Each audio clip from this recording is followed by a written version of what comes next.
Hello, and welcome to episode 4 of the Mad Knitting Video Podcast. My name is Susan. My pronouns are she, her, and hers. I'm coming to you from the ancestral lands of the Ho-Chunk people, also known as Madison, Wisconsin. My username on Instagram is madtownmama, and you can also find me on Ravelry if that is a website that you can use as madtownmama without the underscore. Today is November 23rd, 2021. It is Tuesday. And if you've been watching the news at all recently, you'll understand when I say that it's been a rough few days to be in Wisconsin. We've had a horrible tragedy in Waukesha, and last week, I won't even say his name, but a person who killed people at a Black Lives Matter protest was acquitted of all charges, despite having acquired a weapon illegally and showing up to this protest and killing people in what he said was self-defense. It's hard to know what to say about these things. I feel frustrated and angry and outraged and helpless. And I think a lot of people feel the same way.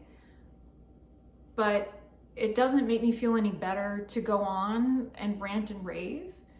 I have to find ways to center myself so that I can keep good energy moving forward and do things that make me feel like I'm giving back to the community and contributing to the greater good.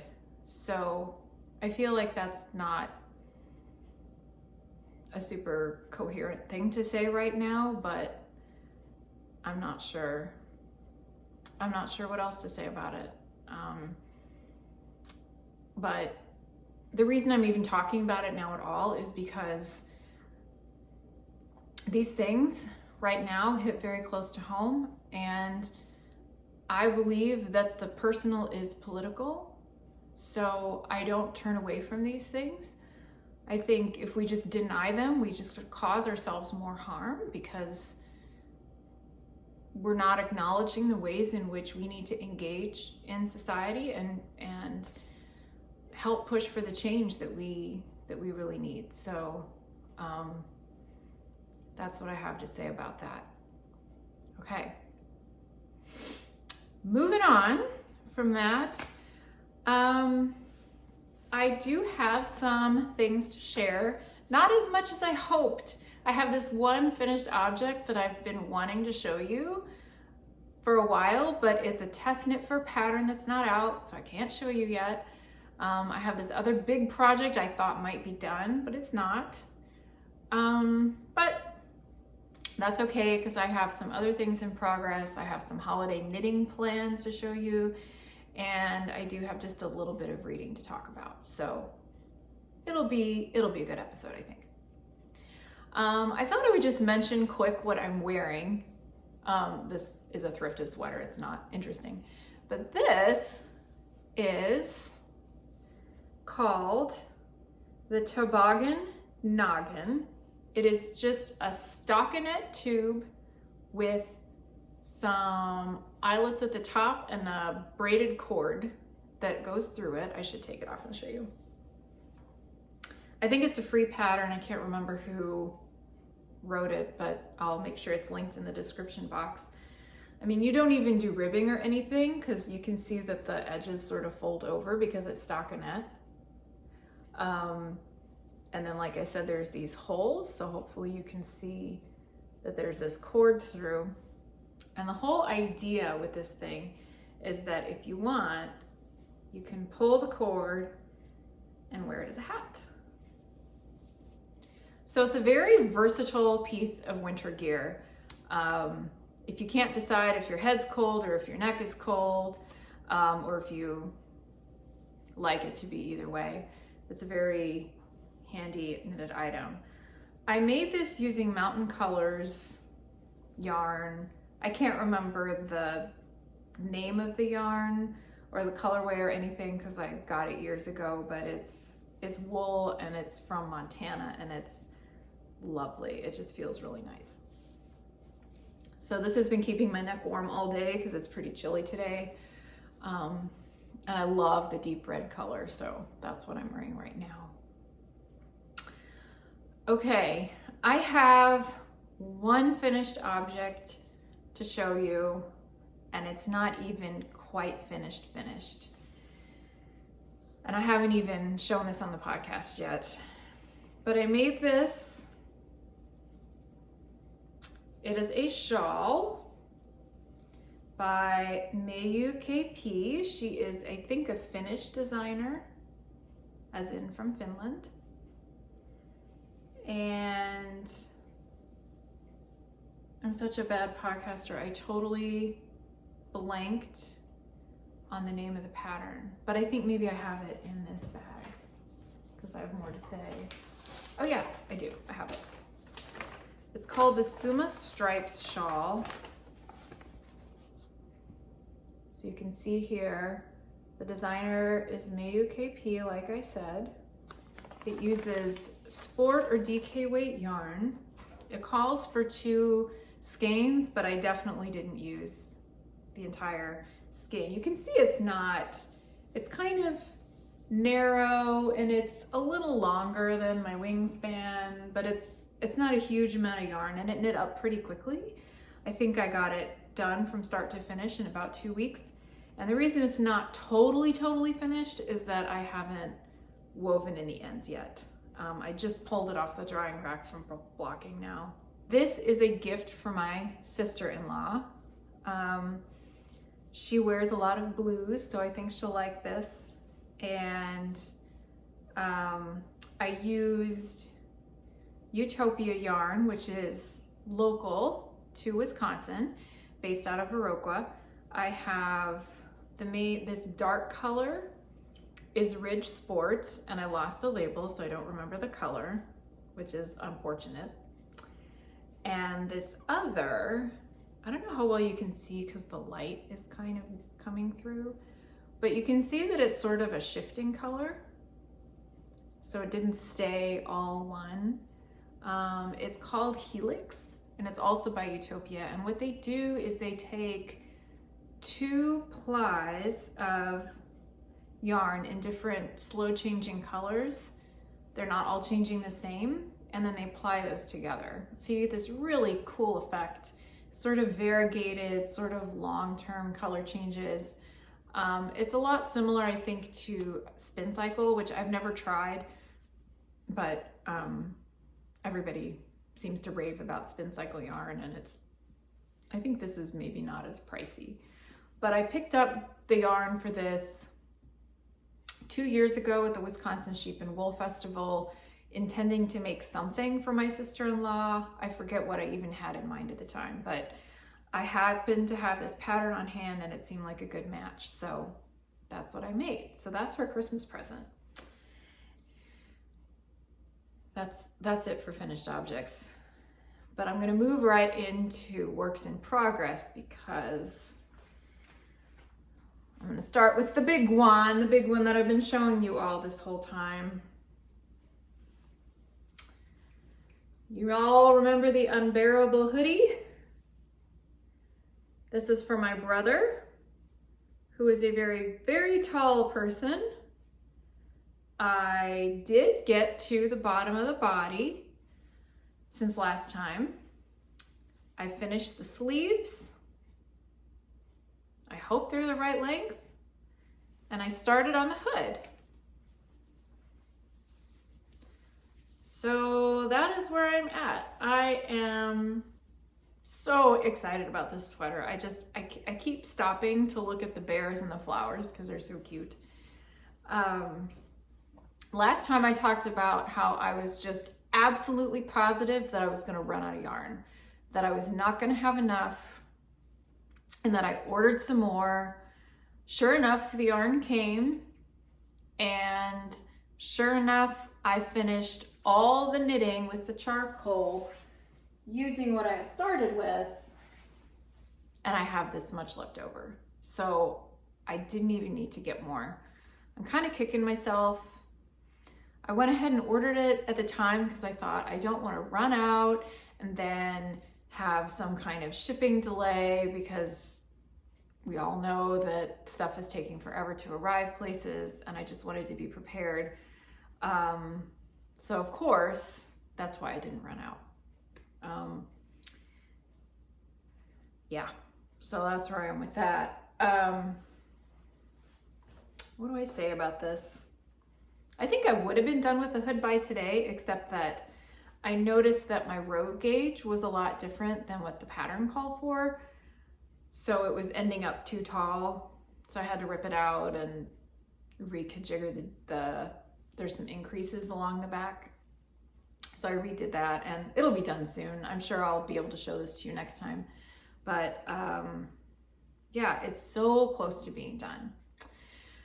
One thing that had me just a little concerned about this is that this is for my brother, like I've said, and he lives like 1,200 miles away from me. So I can't have him try it on.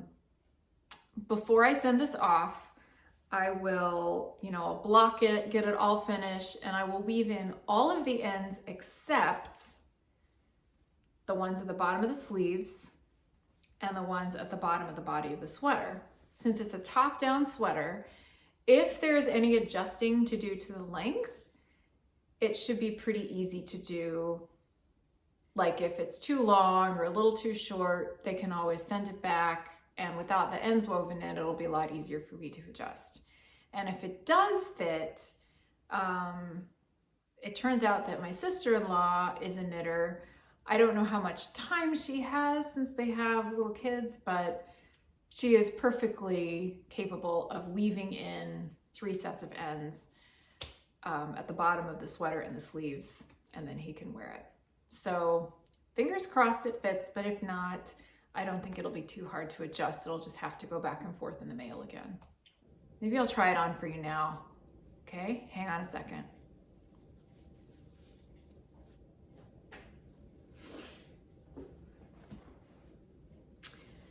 You guys, this thing is so warm. Okay. I am not 6'3", obviously. So I think I'll stand on my chair and then you'll be able to see how long it comes down on me. Dun da da da.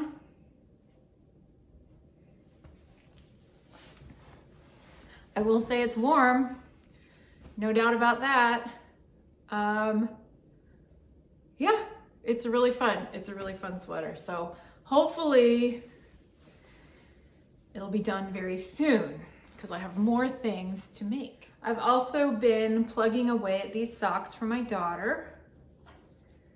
I had an in-person conference one day last week, so I got quite a lot done there. I finished the first sock. This is inside out, but you've seen it a bunch. Finished the first one, except for the heel, and immediately picked up the second skein and started the second one. And it appears that the stripes aren't going to be exactly lined up, which I just decided I wasn't going to bother with. I don't really care. Other than that, the other socks I showed you last time that I'm designing, I have basically not touched, so I'm not going to show you those. And I'm just really trying to get a few things finished so that I can be on track to get some more holiday knitting done. I seem to have this pattern every year where I think I'm going to either get things done way ahead of time, or I'm not going to overcommit. I'm just going to keep it simple. And without fail, every year about the middle of November, so when there's not just a whole lot of time left, I find myself feeling very inspired to make something for everybody. And it's really unfortunate because I never get everything done that I mean to. I don't know if that happens to you all or not. I know there are people that have like elaborate planning systems with spreadsheets, and they'll work months ahead of time, or they'll even work all year long. And honestly, like that doesn't really work for me. If I force myself into a plan that I never allow myself to deviate from, it kind of takes the joy out of it for me. There's just something really fun about being inspired by a project and just making it because I want to. And if I lose inspiration for something and decide not to make it, you know, what's really the harm done? I'm not signed by legal contract or bound by legal contract into these things. So anyway, that's just how I roll. That probably would like drive some people bananas, but that's how I work. So I think I won't even share all of my holiday knitting plans here because I don't think they're all gonna get done. But there are a couple of things I have definitely committed myself to doing, so I will talk about those. One is I would really like to make a hat for my sister-in-law out of the leftover yarn from her shawl, because there's quite a bit left over. So this is what I've got left of the Ridge Sport. Again, I can't remember what color this is, but it's like a really deep teal. And I think the original wool has some dark colored wool in it, so it's very heathery looking. And then this is what's left of the Helix. What you can see here is a beige color. It actually started out more blue, and I think it'll move to sort of a gold as we keep going.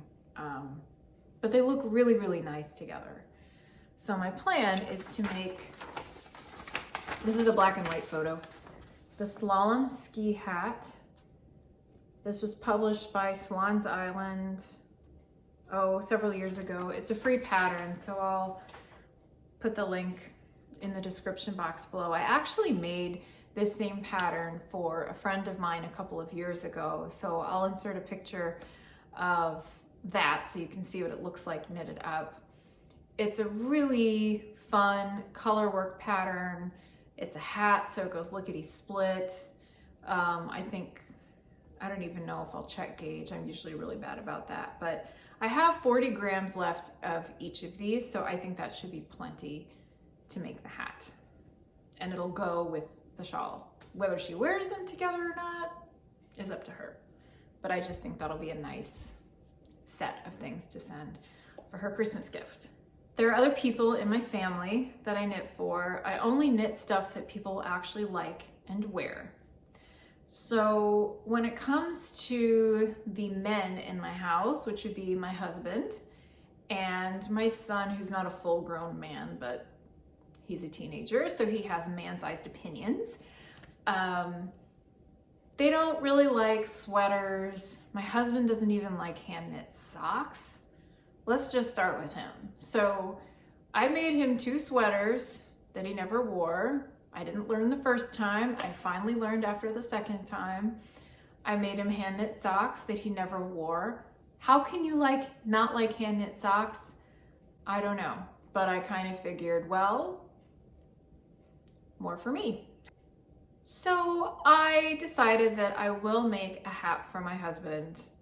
That's one of the few things that are hand-knitted items that he will actually wear. So I went and I found like the plainest yarn, color-wise. This is from West Yorkshire Spinners. Camera doesn't want to focus, come on. And it's a blend of Falkland wool and a little bit of silk. So it's really nice and soft. It's a very doodly gray color, so it'll go with everything, and I think he'll wear it. And it's lightweight. Like this is, 437 yards for 100 grams. So I'm thinking I might either just do a really plain beanie that's 1 layer, or I will make the Musselburgh hat by Isolde Teague, which is extremely popular. A lot of people are making that now. which is basically you start at one end, do some increases, knit this huge tube. I mean, it's kind of like a sausage because you decrease at the end, and then you can stuff one end into the other and you get this double layer with a brim you can fold up. So that's like 4 layers, I guess, over your ears. So that seems like something he would like. So that is what I'm going to make for my husband. My son is almost as picky as my husband. He is 15, so no surprise there. I am not at all offended or sad that he doesn't want to wear hand knit sweaters, because how many 15-year-old boys do you know who want to wear hand knit sweaters? But he does like to wear hand knit socks, so that's good. And he will also wear hand knit hats if he actually does decide to wear a hat, which is, he's 15, so it's not all that often. I'm gonna go get the hat that I made for him last year, and you'll see why I'm gonna make him another one. Hold on. This is the hat that I made for my son for Christmas last year. I just made up the pattern. It's using, I think, maybe Malabrigo Rios. It's just like superwash wool. I did a 1x1 rib for a really long time, thinking, okay, you know, it can stretch and he can fold up the brim over his ears. Well, I think I went overboard with the length, because even when you fold it up, like, it's so big. Like, you have to fold up half the hat for it not to cover your eyes. And I mean, I think that's kind of cute, but I've noticed that he never wears it. So I was thinking maybe he needs another option. I went to Knit Circus Yarns, which is a local, they ship everywhere. So I think they're known pretty much all the way around. They're known all over, but they do have a brick and mortar store, and they are just a fabulous company for a lot of different reasons. Woman founded, woman owned. I think the majority of their employees are LGBTQ+. It's just, they support all the right things. I just love them. Anyway, they have this base called Opulence, which is really quite luxurious. It's fingering weight. It's merino with a little bit of cashmere nylon. So I went there and I picked out these 2 colors. This one is called Chain of Lakes. It's a dusty, sort of almost teal blue. And this one is called Bedrock. They're both semi-solid colors. And my plan for my son is to do just a very simple stockinette reversible hat, kind of in the style of Musselburgh, but without even the brim folding up. You know, this is, because of the cashmere, this will be really warm, but because it's such lightweight yarn, it won't be too thick or heavy. And these are colors that he would wear. This gray, he wears that all the time. So I think that will be a good choice for him. He also could use some hand knit socks. So as long as I'm being super ambitious, I'm gonna make him some socks. And if you follow me on Instagram, and if you care to remember, I went to the Wisconsin Sheep and Wool Festival again this year. And one thing I was looking for there was sock yarn that would be acceptable and wearable by the few males in my life who actually would wear hand knit socks. And I did find this skein of blue yarn. It's sort of shades of navy and other shades of blue, but it's by Bumblebee Acres Farm, and the color name is called the Anduin River. It says it's inspired by Lord of the Rings. Take their word for it. And it's a squishy sock base, so it's just merino with 25% nylon in it. So I'll just make something really simple, probably just plain old top down socks with ribbing in the cuff, plain stockinette everywhere else, just like I usually do. That's the fastest and the plainest and kind of the best for him. So those are kind of the little things that hopefully I'll have time to finish before Christmas. We do celebrate Christmas, so that's the holiday I'm knitting for. But the big one that I was waiting to talk about to the end is that my daughter has requested a sweater. This doesn't happen often, but when it does, I will pretty much drop everything else I'm doing and oblige. So I haven't quite dropped everything else I'm doing, but one of the reasons I'm in such a rush to finish my brother's sweater is A, I want it done, but also because my daughter has requested a sweater and her birthday's coming up in the middle of December. I don't know if it'll get done by her birthday, but yeah, I'm making her a sweater. So the way this happened was the other night we were sitting at dinner and she just expressed her desire to have a holiday sweater. We did go on Ravelry. That is a site I can use. So I did a search for like holiday. I think I put that as the keyword, and then I filtered out sweater. She definitely wants a pullover, not a cardigan.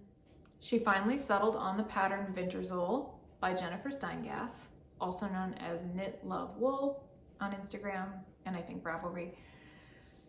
So then after she picked the pattern, we talked about colors, and she decided she wants holiday colors, which was another surprise to me because mostly she wears black, gray, and navy blue.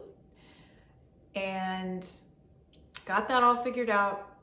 And then last week, and this is one of the reasons I didn't even have an episode last week, one of the many reasons,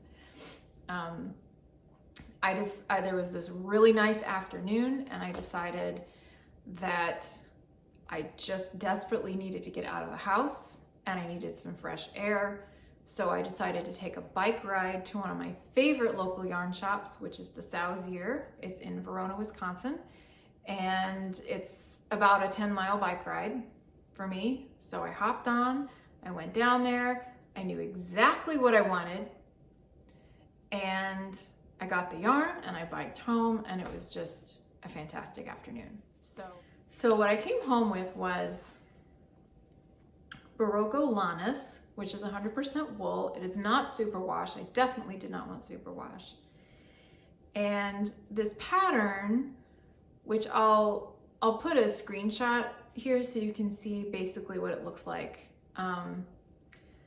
She decided she wanted like a bright Christmas red for the main color. So this is going to be the main body color. And she wanted like a dark green for that sort of tree motif that goes up the yoke. So this is the color Evergreen. It's very heathery. It's very dark. And then you'll notice the yoke has a different background color across the top. So for that, she picked out, she didn't come with me to the store. We were looking on the website, and then I went to the store myself so that I could see it in person and make sure everything would work. This is the color Fog. So it's a light heathery gray. And this is what they all look like together. So it's definitely got a Christmas vibe, and I think it's going to be gorgeous, and I think it's going to be fun to knit. And this is worsted weight, so it's about the same weight as the sweater I am making for my brother, only this one does not have a hood. My daughter is a little bit taller than I am, but she is not over 6 feet, and I think it'll go pretty fast. So I'm pretty excited to work on this one. That's like a big project. So I'll have that going, and I'll be firing away on these socks and hats.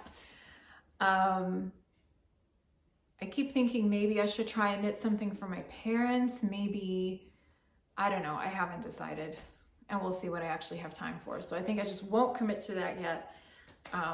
but I did want to show you just one thing that comes as a result of my like kind of frenzied last minute inspiration when the holidays roll around, and that is knitted gnomes. This is a pattern. So if you are familiar with Imagined Landscapes, I will link her website and everything below, but the designer is Sarah Shira. She is based out of somewhere in Canada, can't remember where right now, but she came up with this knitted gnome pattern a few years ago, and it's like the cutest thing ever. And ever since then, she has become known as the gnome designer. She has this mystery make along. She's got tons of gnome patterns out. She even has like this awesome cabled hat that's like very gnome style. So it's like long and pointy. One of these days, maybe I'll make that.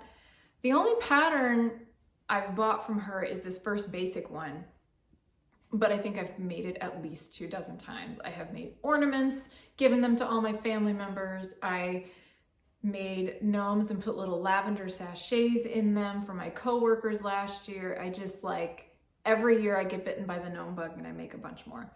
So I just grabbed 3, and my kids love them. I mean, they're teenagers, but they still love them. Like, they just kind of line them up in their rooms or whatever. But these are 3 that I've made. I just grabbed from my daughter's room. They're so cute. They are just so much fun to make. Everything's kind of knitted on as you, well, no, you don't knit them on as you go. You have to sew on the beard and the arms, but it's not a big deal. They go super quick. They take tiny little amounts of yarn, and it's so stinking fun to have these, to make these and have them around. So I don't have plans to make more this year, but you never know. I might anyway, just for the fun of it. All right, I feel like this was a really rambly episode. I was gonna talk about reading, so I will just say very quickly, I did finish The Grapes of Wrath. I got done with that, I don't know, a couple weeks ago. The book was way overdue at the library, so I already took it back. And, guys, that's a rough book. These people are traveling. I mean, if you don't know the story of The Grapes of Wrath, it takes place in the Dust Bowl. So in the 1930s, there's this family that were farmers in Oklahoma, and basically they got run off their land because the big banks kept buying bigger and bigger pieces of land, and they couldn't stay anymore, and they decided to go to California because they had heard there was all this work picking fruit in the orchards in California. So they joined this whole migration of people that had to leave the plains in the Midwest and go to California, and things do not work out as they plan. They encounter all of this trauma and tragedy along the way. And you see how desperate they are, how difficult it is just to get enough food from day to day. And it's really rough to read. But the thing that struck me about it as I was reading it was how many ways that story parallels what a lot of people are experiencing right now. And I think what is so concerning is that the incredible gap between the haves and the haves not at that time in history, we're getting closer to that right now. We've got I think it's the top 10th of the 1% owns more wealth than the rest of us. And the bottom, I can't pull a number out of my head right now, but people making, minimum wage isn't nearly enough to cover living expenses for just about anybody, but even $15 an hour, which is more than twice the federal minimum wage, isn't enough. So that whole notion of people scraping by, barely getting from paycheck to paycheck, or not getting from paycheck to paycheck, and relying on each other even when they don't have enough to share, and just going through the challenges of grinding poverty. I mean, we're seeing that happen, and it's concerning to me. We need to equalize somehow. So that was the Grapes of Wrath. I won't spoil the ending for you. I did finally read all the way to the end this time. Remember, when I was in high school, I didn't. And yeah, that was quite an ending. That's all I'll say about that. The other book I'm reading is called Mexican Gothic, and I forgot to bring it with me here, so I'll just pop a photo in. And it's really good. I kind of wish I'd read it in October because it's such a spooky book. Like, it's very appropriate for Halloween, but it was kind of a perfect antidote to other things because it's just spooky. It takes place in Mexico. There's like this mansion basically that's really isolated in the mountains, and all this freaky stuff is happening, and it's not really clear why, but you've got this family that's very secretive and keeps to themselves, and there's this whole mystery about, you know, some dark secret of the past. And I'm really enjoying it because it's honestly, it's nice and escapist. It's not that there aren't themes that are relevant to today. I mean, there's some gender stuff that's really interesting, but it's not quite so like starkly in your face all the problems that we have right now. It's a good thing for me to kind of unwind at the end of the day when I need to be going to sleep. So thank you for joining me. I think for now I'm gonna plan on keeping going with this whole podcast thing. So hopefully I'll get an episode out next week. I will definitely have some more finished things to share. And in the meantime, I hope everyone stays well and stays safe, and take care of each other. Bye-bye.